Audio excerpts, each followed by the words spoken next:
les gens ils sont allés chez le radiologue qui est de bonne foi. Les gens ils vont avoir une liste de courses, de choses qui vont pas sur leur compte rendu.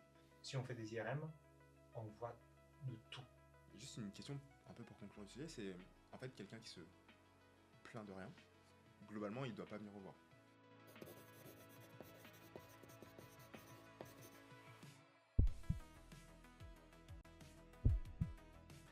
Salut tout le monde, je suis ravi d'être là. C'est un peu mon objectif 2026, pardon. Faire un podcast où on peut partager des choses sur la santé, des choses sur comment vivre mieux et en meilleure santé du coup. Et pour cette première et ce renouveau, je suis avec Kelly sur ma gauche et Roberto sur ma droite. On va parler de sport, on va parler de sportifs, on va parler d'accompagnement de blessures, d'accompagnement pré-saison, pendant la saison, et juste faire le parallèle avec, on va dire, le sportif amateur et monsieur et madame tout le monde. Déjà, grand merci d'être là. Ça n'a pas été trop dur de vous ramener parmi moi, donc c'est cool. Je vais vous laisser vous présenter. Je vais présenter par ma gauche. Vas-y, Kéline, je t'en prie.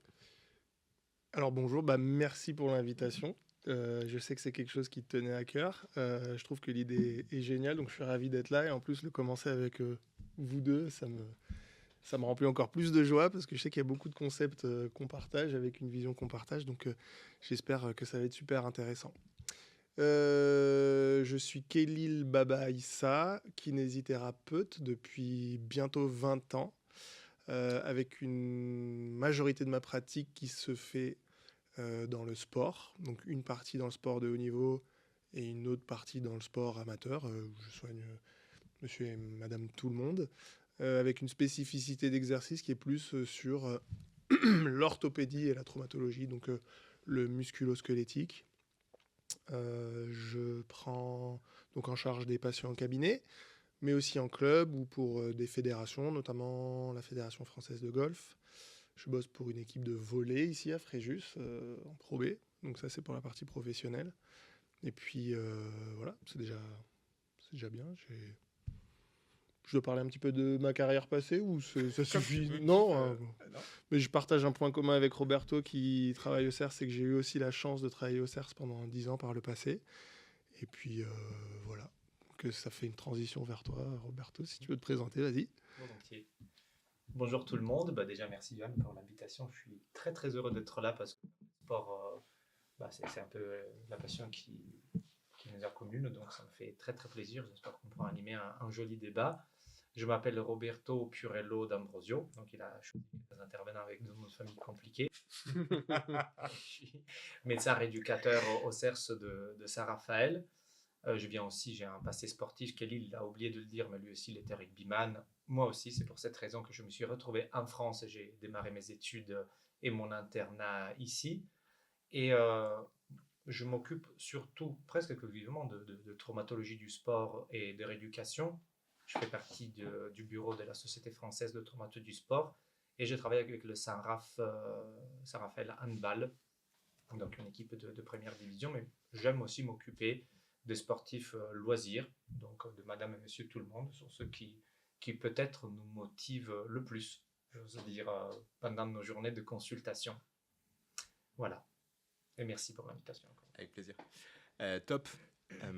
Si jamais vous avez des questions pour savoir pourquoi je les ai invités, moi je suis cardiologue depuis maintenant une dizaine d'années, même un peu plus. Et je suis convaincu que le sport, c'est la pierre angulaire pour être en meilleure santé et de vivre un peu plus longtemps que tout le monde. Et en fait, ces experts, ils donnent souvent des conseils aux meilleurs, aux sportifs de haut niveau.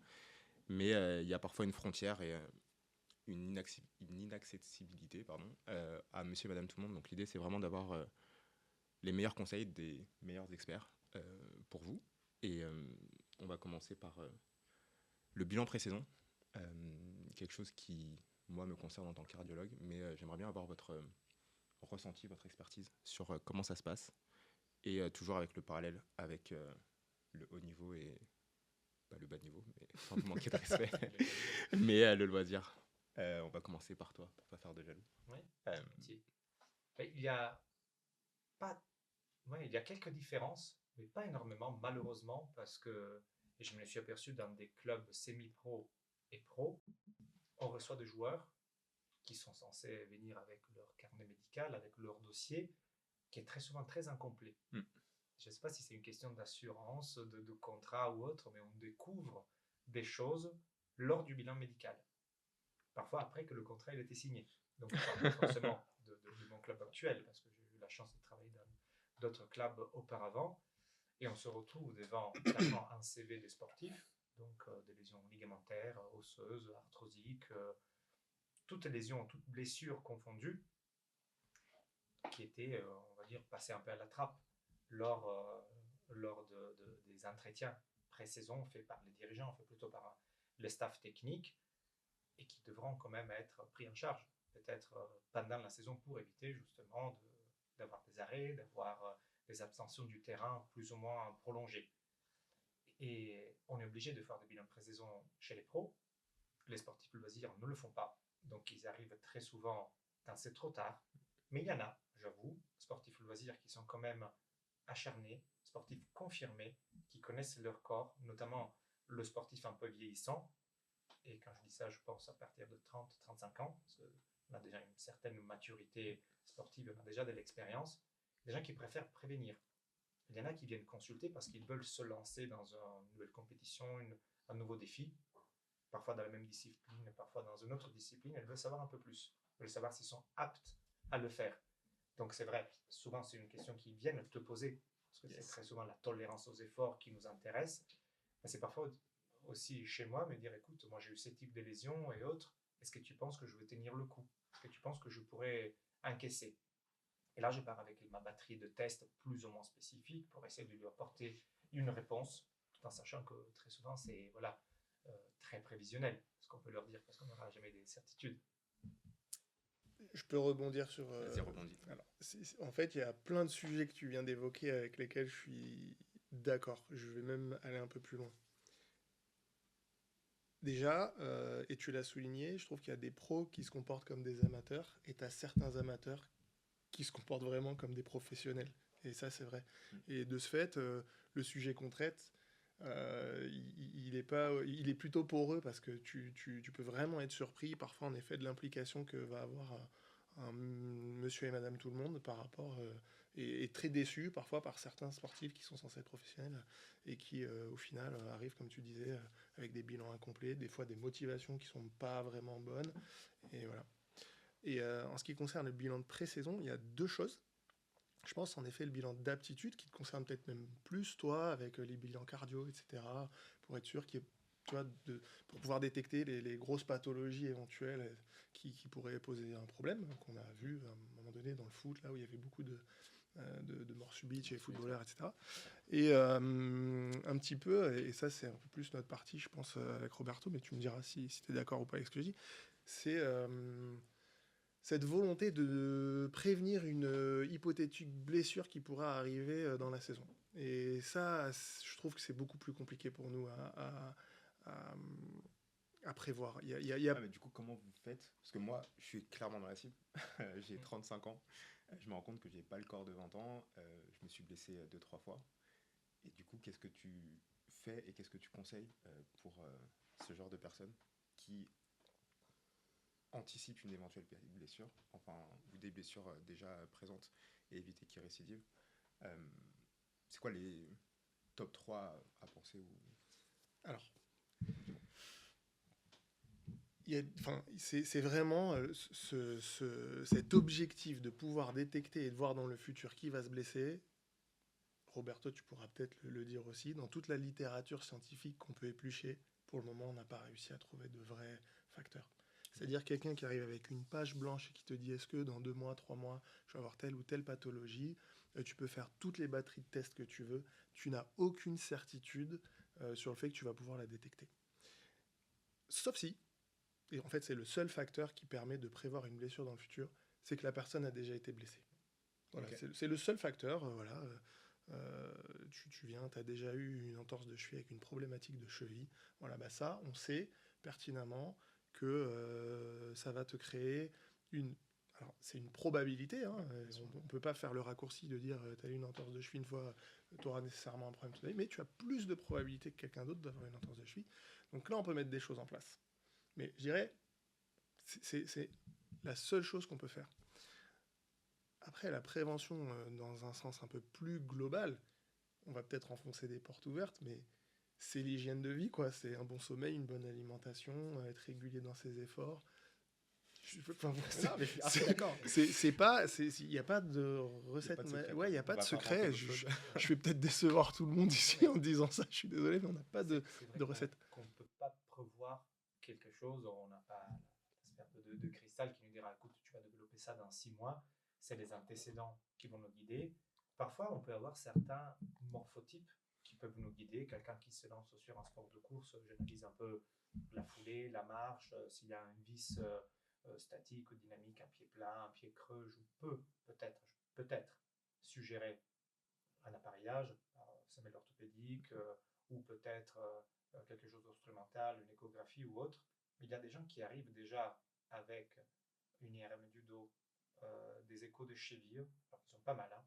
Ils ont fait des examens, il me dit ah parce que j'ai vu que, et je prends d'habitude tout ce qu'il me donne, je laisse au secrétariat, je dis ça on verra après, parce que si c'est pas une source de douleur, une source de symptômes, ça m'intéresse pas du tout de voir qu'il a une hernie lombaire qui s'est jamais manifestée. C'est pas pour autant que je vais lui interdire la course. C'est vraiment l'appréciation clinique.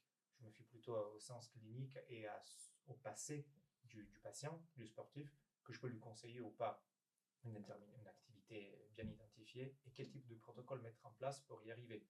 Comme tu disais, par exemple, la régularité de la pratique sportive et aussi la progression Progressivité. et un peu du volume d'augmentation des efforts qui va s'imposer, qui l'amènera ou pas vers son objectif.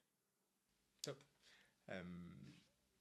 Je voulais rebondir parce que c'est hyper intéressant ce que tu dis là. Je Je veux enrichir parce que quand tu parles, il y a deux choses qui me viennent et puis je pense qu'il y a des choses qui sont importantes à dire aux gens là, et notamment ce patient qui arrive déjà avec toute une batterie de tests. Moi, je passe mes journées à dire aux patients qu'il faut sortir du rapport entre l'imagerie et le symptôme.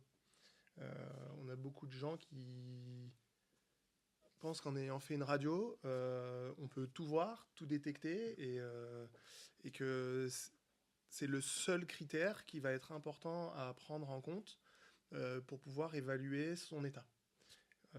Ça non, c'est faux en fait, c'est juste un outil supplémentaire pour guider notre clinique, aux cliniciens ou aux kinés à prendre des décisions ou à tirer des diagnostics ou à orienter une rééducation.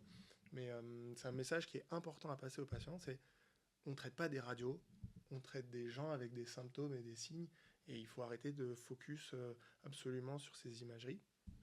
Donc ça, c'était le premier point sur lequel je voulais enrichir. Et le deuxième point, et tu as raison, c'est hyper intéressant, c'est la progressivité de la charge. Mais d'une certaine manière, nous, en tant que médicaux, kinés, médecins, on n'a que valeur de conseil là-dessus, parce que souvent, c'est plutôt la charge soit de l'entraîneur et soit du préparateur physique. Donc quand on est dans des clubs professionnels, c'est assez facile parce qu'on entretient des relations très étroites avec eux et on peut avoir notre mot à dire. Mais quand on est chez des sportifs amateurs, souvent qui viennent nous voir dans nos cabinets, qui n'ont pas accès à nous tout le temps par téléphone, etc., parce qu'on ne peut pas répondre à tout le monde, là c'est un petit peu plus dur quoi, de respecter cette charge, cette progression. Souvent, des fois, les gens ils trouvent des trucs sur Internet qui ne sont pas pertinents, ils peuvent faire des erreurs aussi. Donc on a peut-être un rôle à jouer d'ailleurs là-dessus, mais c'était un point important. C'est bien, j'adore cette discussion parce que du coup, moi je suis pas peut-être complètement à l'opposé, mais du coup, moi, mon approche en tant que cardiologue, et tu l'as très bien dit, c'est d'évaluer la probabilité qu'il se passe quelque chose d'un événement cardiovasculaire. Sauf que moi, majoritairement, les patients, ils sont toujours asymptomatiques. Et en fait, c'est mon rôle d'évaluer justement la probabilité d'avoir principalement une maladie coronaire pour éviter l'infarctus pendant l'effort ou même après l'effort ou avant l'effort. Et donc, du coup, là où vous basez beaucoup sur les symptômes, moi, je me base uniquement sur les antécédents et sur les facteurs de risque cardiovasculaire. Et en fonction de ça, je vais décider si jamais il y a des examens complémentaires à réaliser. Et Bien sûr, par contre, s'il y a un symptôme cardiologique, douleur dans la poitrine ou palpitation ou autre, ça va me donner direct un peu red flag, des drapeaux rouges pour dire ok, on va directement voir ça, ci, ça. Mais moi, même avant, et ce que je conseille, c'est après, surtout une reprise de sport, 35 ans, c'est d'avoir un bilan cardiaque avec plus ou moins une épreuve d'effort pour s'assurer justement qu'il n'y ait pas d'anomalie particulière. Donc moi, je n'avais pas cette notion de... Bah, typiquement, moi, j'aurais été le premier patient à pour un petit pet de travers, j'ai eu un problème de cheville et tout, de dire ok, je viens avec je sais pas, une IRM ou une échographie, et dire ok, qu'est-ce que vous en pensez, et en fonction d'évaluer le développement, d'évaluer la saison. C'est ça qui fait un peu aussi notre complémentaire. Ouais, heureusement. Non, mais c'est intéressant, c'est cool. Parce que moi, je serais capable de filer des claques sur le tout le monde. C'est une machine, allez-y. Bon, après, aller chercher avec le coroner le lendemain, ça serait moins drôle. Et tu vois, si je devais pousser plus loin, je dirais même que parfois, les gens qui viennent avec des images avant qu'on les ait eues en clinique, eh ben, ça nous complique la chose. Ça nous complique la vie parce que les gens, ils sont allés chez le radiologue qui est de bonne foi. Alors, je m'excuse auprès de mes amis radiologues, j'espère que je ne vais pas me faire d'ennemis. Mais ils vont aller chez le radiologue qui ont des machines de plus en plus puissantes, qui voient de plus en plus de trucs. Le radiologue, donc, il va être sur sa console, il va voir plein de déformations, de trucs, etc. Il va le noter sur son compte-rendu. Donc les gens, ils vont avoir une liste de courses, de choses qui ne vont pas sur leur compte-rendu. Et ils vont passer, par exemple, leur radio le vendredi. Toi, tu vas aller voir le lundi. Ils ont eu tout le week-end pour lire le truc. S'inquiéter, exactement, se stresser et devenir voilà, complètement paranoïaque parfois. Et on sait en plus, pertinemment, ça a été prouvé qu'entre ton niveau de stress et tes symptômes, il y a une corrélation directe. Donc plus tu es stressé et plus tes symptômes vont se déclencher, être graves, te paraître... et c'est en ça que je dis que parfois, vaut mieux que ton patient il arrive sans cliché, quoi. Au moins, tu es plus tranquille et tu peux travailler plus sereinement. Je sais pas si tu as la même vision des choses. Complètement. Et j'ai pensé à quelque chose qui s'est produit, heureusement, il y a maintenant une dizaine d'années. Comme Johan et Laura a vu aussi, les différents pays, différentes fédérations aux différents protocoles de bilan de pré-saison.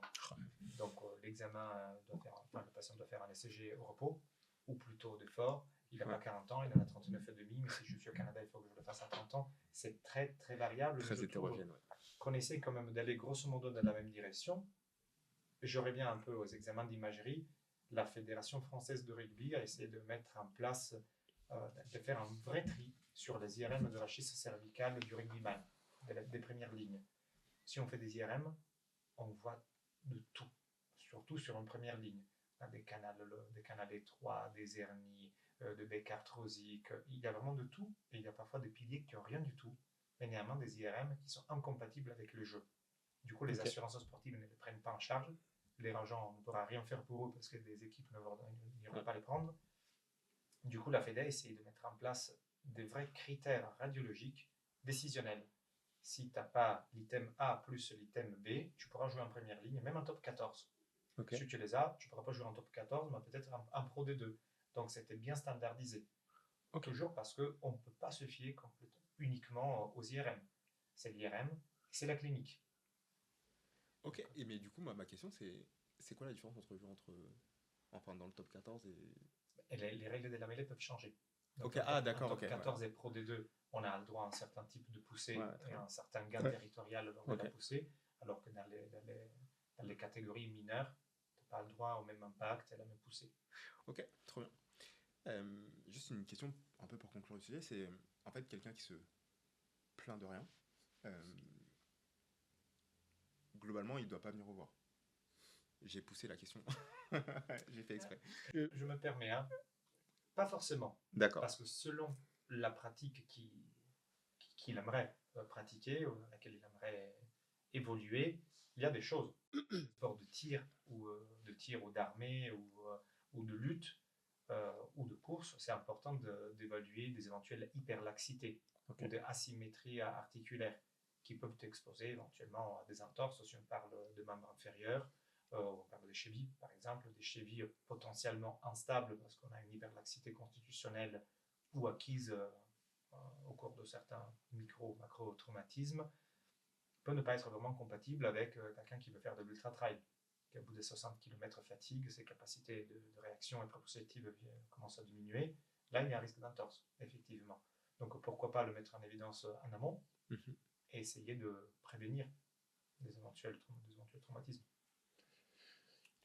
Ouais, alors je vais parler de mon expérience personnelle parce que, comme Roberto le soulignait tout à l'heure, moi j'ai commencé dans le rugby, donc c'est plutôt de la médecine de guerre, hein, pour prendre les termes d'un pote qui dit ça. Et là, à l'heure actuelle, je suis dans le golf. Donc, enfin, le grand écart, je crois qu'on ne se rend pas compte, hein, quand même.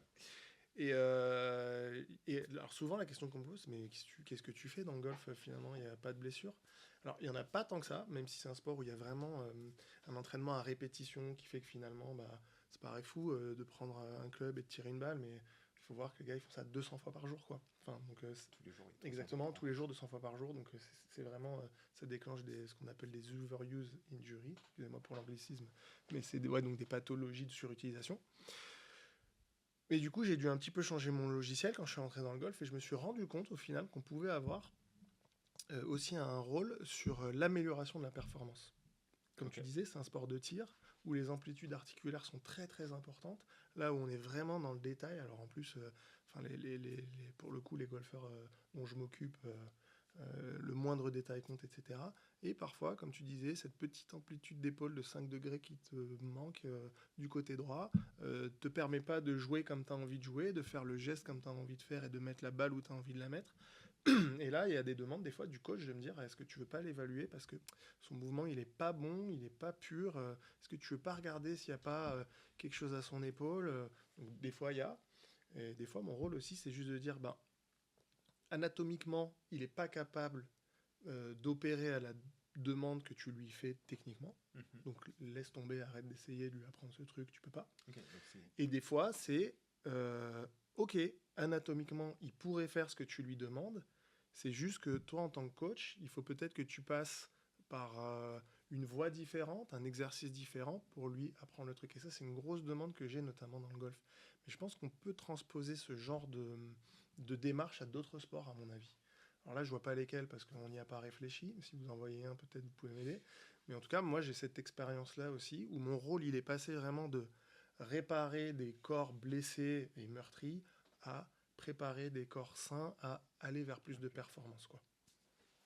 Qui n'était pas du tout le rôle du kinésithérapeute il y a des années. Qui n'était pas du tout... le rôle du kinésithérapeute, tu as raison, mais on se rend compte aussi de plus en plus qu'on commence à avoir dans nos domaines de compétences, à tout un chacun, le médecin et le kiné et le prépa et le médecin, des zones de superposition. Alors des fois c'est super, des fois ça peut être aussi compliqué parce que quand tu as des zones de superposition avec quelqu'un qui a la même vision que toi, c'est génial. Mais quand tu as des zones de superposition avec quelqu'un qui est dans une autre philosophie du soin ou du sport, là, ça peut être compliqué. Top. Et effectivement, j'avais pas cette notion de performance.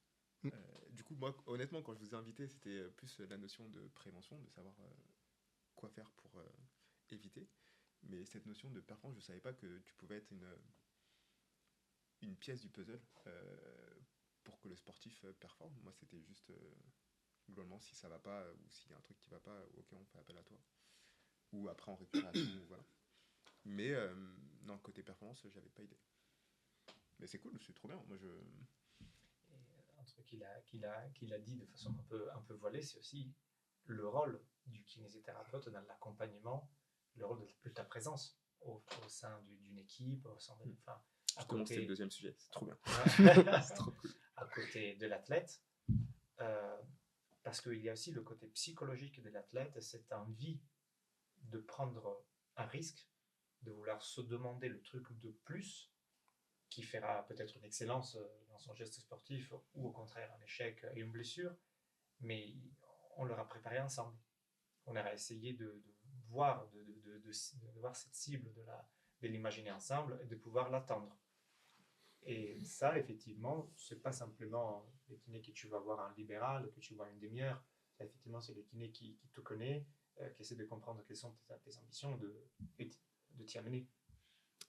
En effet, mais là, ça pose la question des moyens qu'on a dans le sport. Parce que, on a oublié de le préciser au départ aussi, C'est-à-dire qu'on a parlé de sport professionnel ou de sport de haut niveau, et pour moi, il y a deux choses différentes. C'est-à-dire que tu peux avoir des sports de haut niveau où tu as des moyens d'amateur aussi. Et ça, on a tous vu parfois. Et à l'inverse, Ça, j'étais choqué d'ailleurs. ouais, et à l'inverse, Honnêtement, tu as des sports où il y a énormément de moyens et tu peux tout te permettre. Des fois même des excentricités qui pas justifié. ouais, qui sont pas justifiées.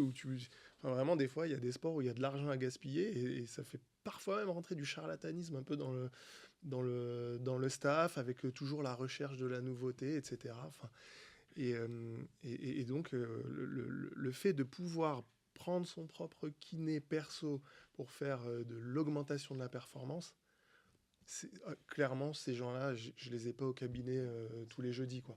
Parce que il faut des moyens et puis les gens, Ouais, bien sûr. ou alors c'est des gens qui ont des grosses situations et qui sont vraiment passionnés dans leur sport et qui ont envie de faire ça. Mais après, tu vois aussi qu'il y a, enfin moi je le vois aussi, il y a quand même une tendance à la professionnalisation. C'est-à-dire que si on prend une catégorie un peu CSP+, et tout, qui a compris que le sport était vraiment une pièce importante de leur santé, ils n'hésitent pas à aussi mettre de l'argent pour un accompagnement un peu sur mesure. Et du coup, ça me fait un peu basculer sur l'accompagnement. Moi, perso, en tant que cardiologue, je les vois en pré-saison.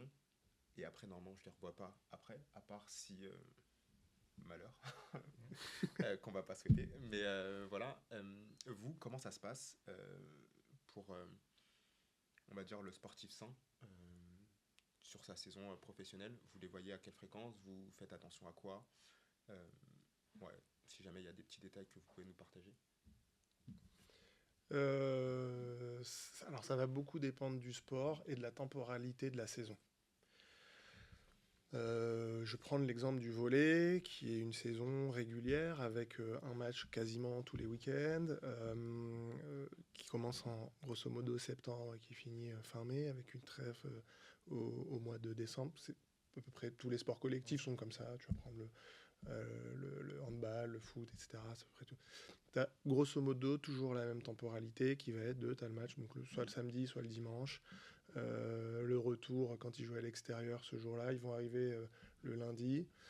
Et ce qu'on va essayer de mettre en place, c'est un créneau, grosso modo, de soins ou de vision du lundi début de semaine pour évaluer les pépins éventuels du week-end.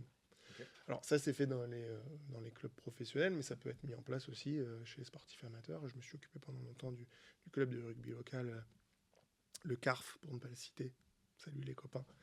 Et on procédait comme ça, quoi. Les gars, ils t'appelaient, est-ce que tu peux passer? Bon, tu faisais un petit peu de place sur ton agenda pour revoir les copains. Et après, tu réorientes.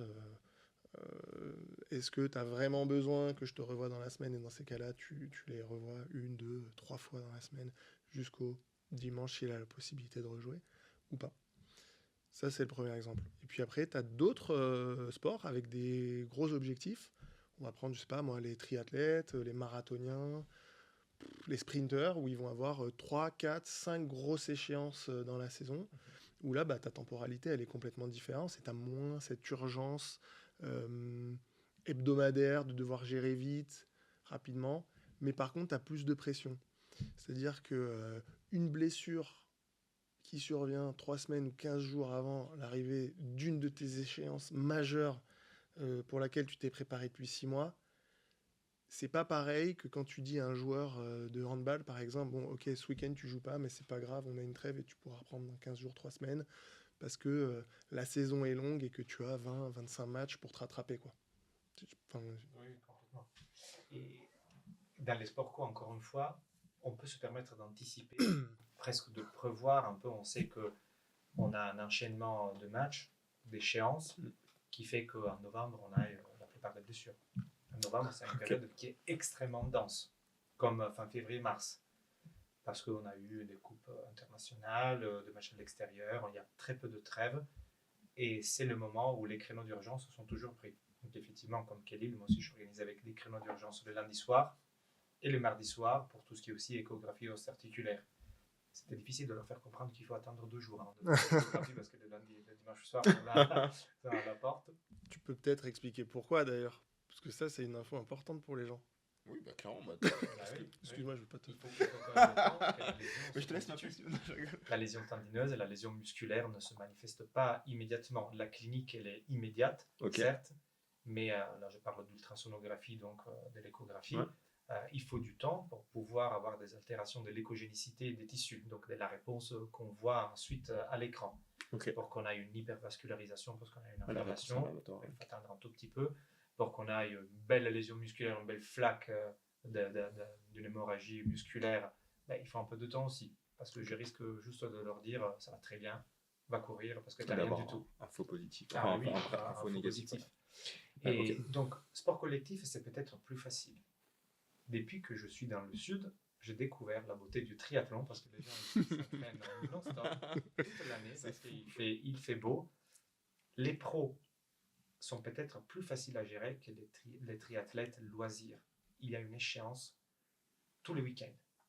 Tous les mois, c'est la compétition de leur vie, et la blessure, elle est très difficile à accepter, parce que j'ai l'impression qu'il y a une recherche de performance qui est constante, et que tout arrêt, toute mise en stand-by, même si nécessaire pour guérir, ça veut dire régresser, ça veut dire l'échec. Ouais. Psychologiquement, c'est très difficile à accepter. Et je ne sais pas toi, mais moi, je me suis senti coupable pendant des années à devoir annoncer une blessure comme si c'était de ma faute. Mais en réalité, je commence à me dire, c'est peut-être pas le cas. On se le dit souvent avec mon collègue Basile, j'ai la chance de travailler avec lui pour le hand. Je dis, punaise, il a un croisé, quand même. C'est pas Ah, c'est la mal faute à pas de pété en chance. même Clairement, temps. ouais, c'est la faute à pas de chance. Ouais. Bon, alors oui, et toi, enfin, alors peut-être nous moins que toi, parce que le diagnostic c'est ton métier, et puis nous c'est plus le soin. Alors même si de temps en temps ça nous arrive de développer un sens diagnostic à force, etc. Et puis dans les clubs amateurs, il n'y a pas toujours de médecin dispo, donc en tant que kiné, parfois tu es amené aussi à devoir poser des diagnostics, et puis de toute façon ça fait partie de notre formation et aussi un petit peu de nos compétences, de poser, alors pas des diagnostics médicaux, mais des diagnostics kinés. Cette culpabilité, elle est terrible parce que c'est vrai que tu dois annoncer à quelqu'un que le truc pour lequel il s'est préparé depuis un moment, ça tombe. Et il faut souligner quelque chose aussi, c'est que pour les sportifs amateurs, tu dois conjuguer euh, des quantités d'entraînement qui parfois sont quasiment similaires à celles des pros. Alors peut-être pas avec les mêmes intensités, les mêmes vitesses, les mêmes chocs, etc. Mais en termes de temps, c'est la même chose. Avec une vie professionnelle parfois bien remplie. Je veux dire, quand tu es pro, tu t'entraînes, tu rentres chez toi, tu fais une sieste. Si tu es équipé, tu mets les pieds dans les bottes de presso ou dans le game ready pour récupérer. C'est magnifique. En plus, ton entraîneur ou la fédé t'a fait ton petit plan de nutrition, donc tout est parfait. Et en fait, ça revient à ce qu'on disait au départ. C'est que quand tout est bien fait, tu as moins de chances de te blesser. Mais quand tu as bossé, je sais pas moi, dans le bâtiment, que tu as dû aller chercher tes enfants à 17h à l'école en courant, tu arrives, tu t'entraînes, tu te changes dans ta voiture, tu commences la session, ouais, bah, tout de suite, ton niveau de stress, ton niveau de fatigue, il n'est pas le même. Et ton corps, ça, il y est très très sensible. Et t'as plus les mêmes possibilités d'adaptation, Non, mais ça, t'as plus les mêmes facultés d'accueillir un effort, quoi. Et je dirais que c'est en ça où l'amateur entre deux niveaux, alors pas le loisir qui se fait sa petite compétition sans vouloir vraiment avoir de résultats, mais vraiment celui qui est entre deux, quoi. L'amateur, bon niveau, pour moi, je suis d'accord avec toi, c'est le plus difficile à gérer. Parce que, parce que en plus. Non, mais c'est trop bien parce que du coup, c'est vraiment à eux qu'on s'adresse. Ah oui, complètement. Du coup, franchement, moi, ça résonne tellement ce que tu me dis parce que je suis en plein dedans. Enfin, j'ai préparé des courses et tout, et effectivement, le volume d'entraînement avec la vie pro, parfois, c'est juste un enfer. Et c'est là d'ailleurs où je me suis blessé. Et donc, du coup, justement, pour préparer ce volume, moi, enfin, c'est pas un secret, mais enfin, j'étais approché pour dire, ok, qu'est-ce qu'il faut faire pour que justement je me blesse moins et tout, justement sur l'accompagnement avec ces échéances et tout, on parle beaucoup. Toi, qu'est-ce que tu conseillerais pour en fait quelqu'un justement ce sportif amateur qui fait peut-être je sais pas entre 4 et 8 heures de sport par semaine de faire, de venir te voir, de pas venir te voir, de réfléchir, d'avoir une équipe autour de soi, enfin ouais, quelle est ton expertise sur ça justement pour maximiser déjà l'absence de blessure et pourquoi pas la performance? Alors, tout en, pardon, et je finirai sur ça, tout en naviguant les règles de facturation et de la sécurité sociale. j'ai pas compris le dernier élément. Ah, c'est juste, est-ce qu'on peut venir te voir en prévention sans en fait, Ok. enfin, avec l'intermédiaire ou si jamais c'est un frais perso qu'on doit se dire. Je commence par le premier volet. Dis-moi. À mon sens, le premier volet, tu ne te blesses pas quand tu t'entraînes bien.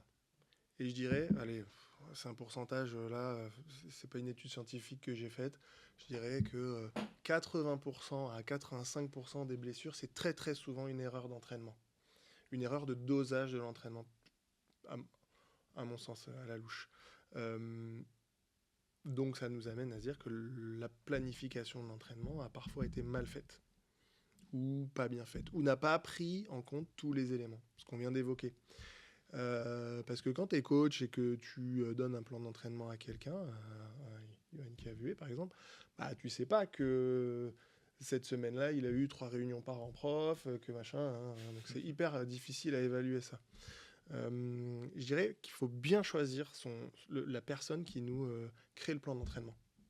Et co-construire le plan d'entraînement avec son entraîneur ou son coach, pour moi, c'est un des secrets, un des facteurs qui fera que tu seras capable de décharger un petit peu quand tu sens le truc. Deuxième facteur, c'est un plan d'entraînement. C'est grosso modo une ligne qu'on te donne avec une certaine épaisseur de trait. Tu dois pouvoir jouer un petit peu sur cette épaisseur de trait. Et quand on te dit tu dois courir 10 km à tant de km/h ou à telle allure, oui, sur le papier, tu peux le faire. Mais si aujourd'hui, tu as mal dormi parce que ton fils t'a réveillé 4 fois, bah, peut-être que tu peux soit décaler ta séance, soit revoir tes objectifs un peu à la baisse selon ton feeling, quoi.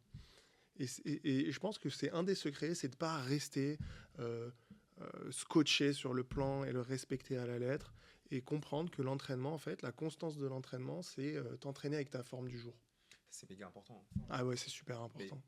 parce que moi, j'ai mis énormément de temps à l'apprendre, enfin à le concevoir. C'est vraiment, je pensais que pour avoir justement de la performance, c'est peu importe en gros comment tu te sens et tout, si jamais c'est écrit et qu'il faut faire tant, eh ben, juste il faut faire tant, même si justement tu as un enfant en bas âge et que tu as dormi 4 heures par nuit et que voilà.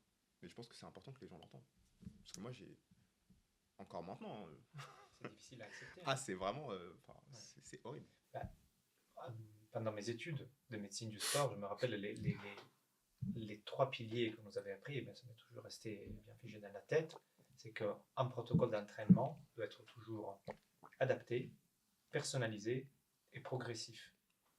Progressif, ça veut dire que c'est plutôt évolutif, peut-être, parce qu'il faut qu'il s'adapte à la personne. Et encore une fois, Johan, il n'a pas les mêmes journées du sportif pro, pour qui tout est maîtrisé. Il a juste à suivre le Canva. C'est très compliqué à faire aussi, hein. Vraiment très difficile. C'est pas plus facile la vie d'un sportif professionnel, mais c'est beaucoup plus difficile pour toi. Ou pour le professionnel tout court qui évolue dans un autre domaine que le sport. Et il faut savoir accepter qu'on n'est pas des machines parfaites et qu'on a besoin de récupération, qu'on a besoin d'adapter l'hydratation, l'alimentation.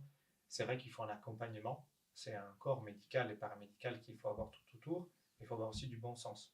Et la maturité sportive vient aussi, comme tu as dit, au moment où tu arrives à accepter, je ne suis pas en forme aujourd'hui, je vais faire une contre-performance. Parce qu'on le voit avec les sportifs pros, on le voit avec les militaires, qui ont quand même des charges mentales et physiques extrêmement importantes, le burn-out physique, donc le surentraînement, il est là, hein. Il est derrière le camp pour tout le monde. Donc si on dose bien les choses, la performance restera un mirage. Désolé, je t'ai coupé. Pas du tout, t'as Non, enrichi.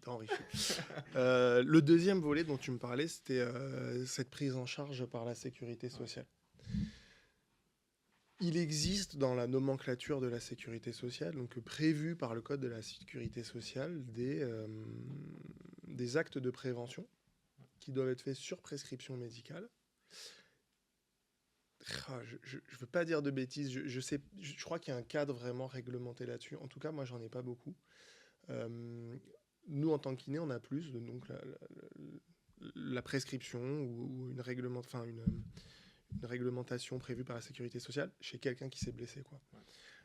Pour autant, quelqu'un qui veut vraiment investir dans sa santé et se présenter chez un kiné en disant voilà, j'aimerais avoir des conseils, etc., pour pouvoir bien performer, il peut carrément se présenter chez un kiné et régler sa consultation. Par contre, il ne sera pas remboursé dans le cadre de la sécurité sociale. Il faut faire attention parce que maintenant, tu as certaines mutuelles qui prennent ça en charge selon ton niveau de contrat. Une mutuelle, hein, c'est rien d'autre de plus qu'une assurance. Donc, selon le niveau de contrat que tu prends, il peut y avoir des actes de prévention comme ça qui sont pris en charge. Aussi, c'est important de le dire. Parce que je voulais que tu dises ça justement parce que je remarque que les gens, parce qu'ils n'ont pas d'ordonnance, et justement parce qu'il n'y aura pas ce remboursement de la sécurité sociale, ils pensent qu'ils n'ont pas le droit de voir un professionnel de santé. Alors que non, en fait, si jamais vous en sentez le besoin, ça reste indiqué. Et vous pouvez, vous, de votre propre chef, considérer que vous avez besoin d'une séance de kiné, je sais pas, toutes les 2 semaines ou tous les mois. Et pour éviter de vous blesser et être en bonne santé, c'est totalement possible. Donc c'est cool. Ne serait-ce que pour discuter de ce dont on vient de parler. C'est-à-dire, je pense qu'il y a une explication avec une petite courbe que je dois faire 6 fois par semaine, mais vraiment, c'est ce qu'on appelle la quantification du stress mécanique, dont j'avais déjà parlé, dont je vous avais déjà parlé, qui est un concept qui a été développé par la clinique du coureur, Blaise Dubois, bref, qui avait repris plein d'autres travaux, et qui explique justement la progressivité de l'effort. Mais rien que d'aller chez son médecin ou chez son kiné pour qu'on lui explique ça, c'est déjà un acte de prévention en soi. Par contre, c'est vrai que on n'a pas de technique magique ou secrète qui feront qu'on pourra détecter. Ça a été tenté par des protocoles, tu te rappelles, les protocoles FMS, Functional Movement Screen. C'était un protocole qui avait été développé par un Américain et qui évaluait sur 7 mouvements, un peu mouvement d'haltérophilie, équilibre, tu vois, 7 mouvements fonctionnels.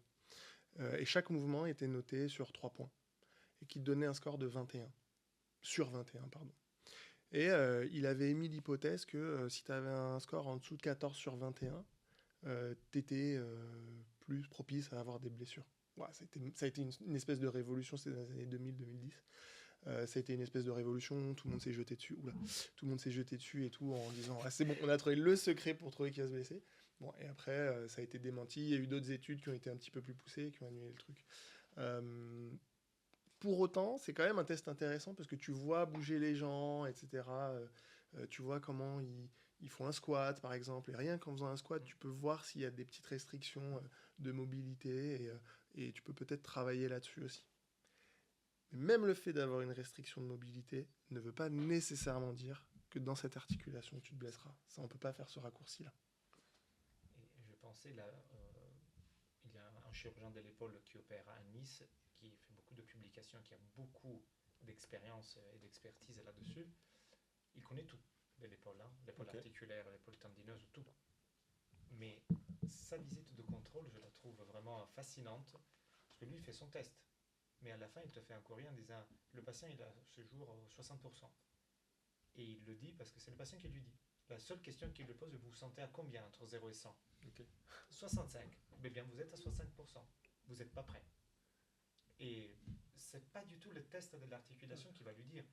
Et c'est pour ça que, certes, il y a ce que le corps nous dit, et il y a aussi la psychologie du patient, ce ressenti. Les deux choses sont toujours très très liées. Et donc ça peut être aussi très simple de pouvoir donner un pronostic si le patient il est sincère avec lui-même. Ce qui n'est pas facile non plus. Et du coup, je vais poser une question.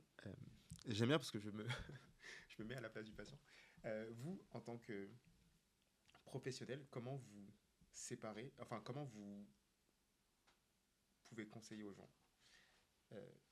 D'un côté, c'est justement ce ressenti dont tu parles et qui est très important. Et si jamais, en fait, on se sent pas bien, on va faire potentiellement une contre-performance et on va se blesser.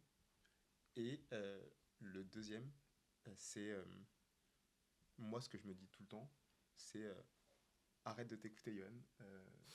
Globalement, ça va bien se passer, ok, c'est bon. juste, enfin voilà, pour performer et juste pour, enfin pas performer forcément, mais pour atteindre tes objectifs, juste si jamais ton coach ou ton kiné ou voilà l'a dit, il faut le faire et tu te tais. Soit dans le sportif, soit chez le sportif de haut niveau, soit c'est chez le sportif amateur, juste. En fait, je trouve là, ça ouvre vers un autre débat qui est le débat du monitoring de toutes les variables qu'on peut avoir et qu'est-ce qu'on en fait. Tu vois aussi, parce que aujourd'hui, tout le monde a une montre connectée ou tu sais, des bracelets, des Whoop, etc., etc. Et c'est des outils qui sont hyper intéressants justement pour pouvoir voir où tu te situes sur ta performance moyenne ou sur ta performance moyenne par rapport aux... Enfin, tu vois, on a tous une courbe de performance moyenne qui est constituée par plein de petites performances. Bon, bref. L'idée, c'est ça, c'est de rester toujours autour de ta performance moyenne et de faire monter cette performance moyenne progressivement. Et ça, on peut le monitorer aujourd'hui avec plein de choses. Tu as Whoop, tu as Garmin, voilà, etc., ton temps de sommeil, etc. Avec plus ou moins de spécificité. Avec plus ou moins de spécificité. Et ça d'ailleurs, ça va être, enfin, c'est déjà énormément genre répandu dans la population générale. Et c'est l'une de mes, l'un de mes motifs de consultation les plus fréquents. C'est des anomalies de paramètres de montre qui a été offert à Noël ou pour un anniversaire. Et ma réponse la plus fréquente, c'est comment vous viviez avant. Et sachez que vous aviez les mêmes paramètres. Mais c'est important que tu dis parce que ça va être encore plus présent. Ouais. Je vois pas ça d'un mauvais œil nécessairement. Pour apprendre à connecter tes sensations à ce que te dit et ce que tu as monitoré avec ta montre ou ton cardio-fréquencemètre, etc. Je développe. On a, à un moment donné, avec la Fédé, essayé d'investir dans des bracelets qui monitoraient le sommeil, etc. On a monitoré les golfeurs et ils ont commencé à vraiment maîtriser l'application, etc., leur score de sommeil, leur score de strain, ce qu'ils appellent, c'est-à-dire la force de ton entraînement ou la difficulté de ton entraînement, qui était déjà monitorable avec des échelles comme le RPE par le passé, etc., qu'on connaît tous.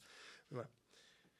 Et c'était super parce qu'ils ont réussi à se dire, ah voilà, en fait, quand je dors pas bien, ça a telle conséquence sur ma performance ou sur ma forme du lendemain. Tiens, quand je mange ça, je me sens comme ça, et donc ça a telle conséquence sur ma performance, etc. Donc je trouve que c'est un outil bien pour pouvoir connecter en fait ce qui te fait du bien, ce qui te fait performer, les différents éléments qui vont faire que tes constantes sont bonnes. Et ça, c'est super de le faire. Mais je trouve qu'à un moment donné, il faut en couper. Parce qu'à un moment, on était arrivé à un truc où les gars se réveillaient, première chose qu'ils faisaient, ils sautaient sur leur téléphone pour aller voir si leur sommeil était bon.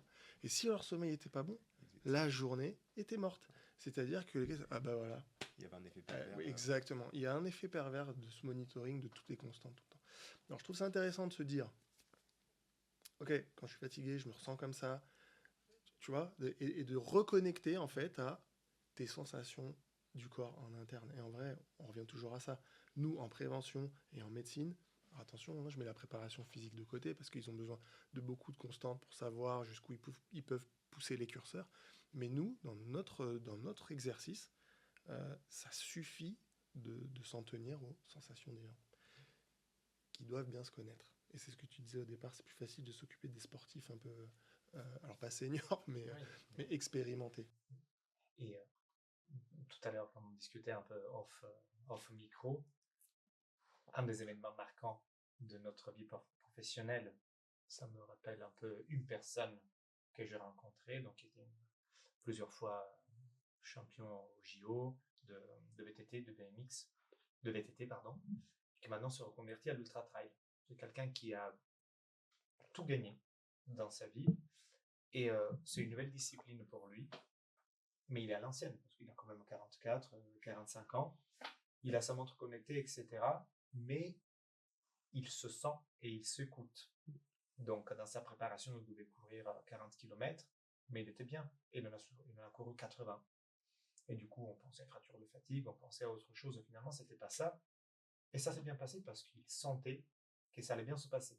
Et quelqu'un qui devait au contraire maîtriser chaque effort, chaque minute de sommeil, chaque verre d'eau, n'aurait jamais pris ce risque. Et je me dis, c'est peut-être ça qui fait la différence de la fibre d'un vrai champion et la fibre d'un très bon sportif. Effectivement, mais je pense que ça va être pire parce que ces montres-là, elles sont de plus en plus précises, ces appareils sont de plus en plus précis. Euh, les gens ont de plus en plus accès à ce genre d'appareil. Et en fait, je pense, nous professionnels, c'est convaincre les personnes de euh, pas les regarder, de pas se fier justement et de pas dire que c'est Dieu sur terre et auquel cas ne pas vivre en fonction de ça, mais plutôt que ça soit un outil, juste une petite pièce de l'ensemble du puzzle pour l'accompagner à aller dans le bon sens et dans la bonne direction. Parce que moi-même en consultation, même si en gros je leur dis de manière très explicite, ce n'est pas anormal d'avoir ce genre de fréquence cardiaque, par exemple. Ça, c'est un motif très fréquent. Les gens sont persuadés, parce que ça clignote rouge, parce que c'est pas dans leur norme d'âge et tout, qu'il y a quelque chose qui va mal aller. Et après, on aura un problème d'accompagnement, de confiance, mais ça, on pourra en discuter une prochaine fois. Mais c'est bien que tu dises que vous disiez que le ressenti, c'est vraiment la chose primordiale. Euh, c'est quelque chose que je lutte encore avec moi-même, mais c'est bien que on soit tous d'accord pour le dire et ouais, que ça soit entendu et que, en fait, même si la technologie elle avance à vitesse grand V, euh, on reste des êtres humains. Ça fait quand même des milliers d'années qu'on est là et qu'avant on vivait très bien sans rien, donc voilà, c'est cool. Je suis content, en fait, vraiment. Je vais faire une phrase un peu dingue. C'est quasiment un débat philosophico-sociétal de l'asservissement humain tu vois, par rapport à la technologie. Mais pour autant, enfin, tu disais que son ressenti était important. Et le fait d'utiliser ça, je pense que ça peut te faire gagner des années, voire des mois, sur ton expérience du ressenti par rapport à toi-même. Tu vois, on disait qu'il fallait être jusqu'à 30-35 ans pour réussir à bien se sentir. Bah, ce genre d'outil de mesure peut te faire gagner 5 à 10 ans. Et puis, tu peux te retrouver maintenant avec des athlètes qui, comme ils ont utilisé ce genre de données, ont réussi à connecter. Et ils arrivent à 25, 26, voire 27 ans Ouais. à se connaître déjà très très bien parce que ça leur a fait gagner un petit peu de temps. Mais il faut s'en défaire à un moment donné. Ouais. Savoir la maturité de dire, ok, c'est un outil vraiment Ouais, un qui est outil. pas juste, c'est pas la source à fuse. Ok, top. Euh, Vraiment cool pour cette première session. Il y a des questions, des choses que vous auriez dû me dire sur le sujet que soit je vous ai coupé la parole, soit on n'a pas été au fond des choses. Non, tout à l'heure, tu parlais de ton cas, là, et c'est vrai que bah, enfin, c'est pas un secret, tu as fait appel à moi, etc. Et en fait, je me posais la question, c'est une question que je voulais t'adresser directement. Donc, quand tu es venu, tu avais ta problématique, tu étais arrivé avec tes idées, etc. Et moi, ce qui m'intéresserait de savoir, c'est qu'est-ce qui t'a, quand on s'est vu, le plus aidé, tu vois, dans le discours que j'ai pu te tenir ou dans les conseils que je t'ai donnés, tu vois, toi, tu parles pas en tant que cardiologue, hein, tu parles juste en tant que sportif amateur, quand tu es venu me voir, qu'est-ce qui, toi, par exemple, t'as dit, ah ouais, ça, j'aurais jamais pensé, ou enfin, vraiment,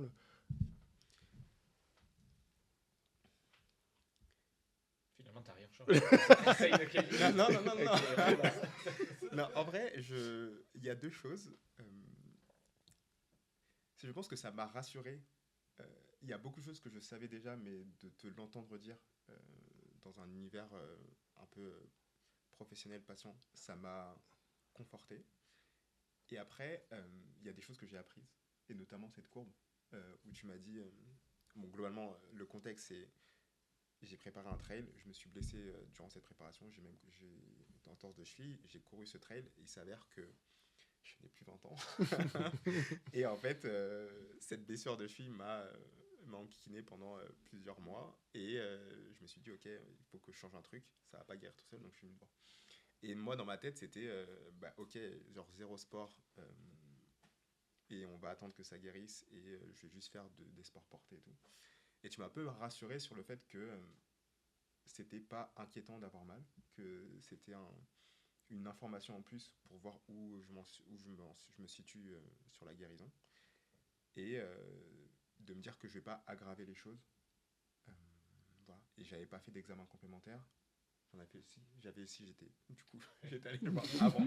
Alors, j'étais de voir parce que j'étais allé te voir parce que c'était pour valider le fait que je puisse courir justement ce trail, mais j'avais pas fait l'IRM encore ou j'avais pas fait d'autres choses et ça m'a du coup tu m'as fait comprendre justement que le ressenti était important et que c'était aussi en fait important aussi pour toi parce que j'en s'est vu plusieurs semaines pour dire ok où tu te sens ok bah, fais ci fais ça et j'ai apprécié en fait le côté accompagnement en fait de dire ok tu es acteur de ta santé, moi je suis là c'est pas moi qui va avoir les mains magiques mais c'est plus toi qui va te guider pour que ça aille mieux et merci mon Dieu je n'ai plus de douleur de donc c'est très cool en tout cas j'ai adoré je sais pas quel est votre ressenti pour une première. Ah, moi, je suis très content. Ça me top. ça va. La passion.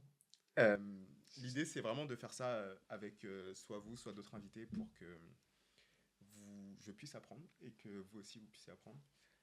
Avec plaisir si jamais vous voulez revenir sur d'autres sujets. On n'a pas parlé de l'après-blessure, on n'a pas parlé d'autres choses, mais pour une prochaine fois, avec plaisir. N'hésitez pas si jamais vous avez aimé ce genre de format de le dire, de le partager, même de liker sur les différentes plateformes.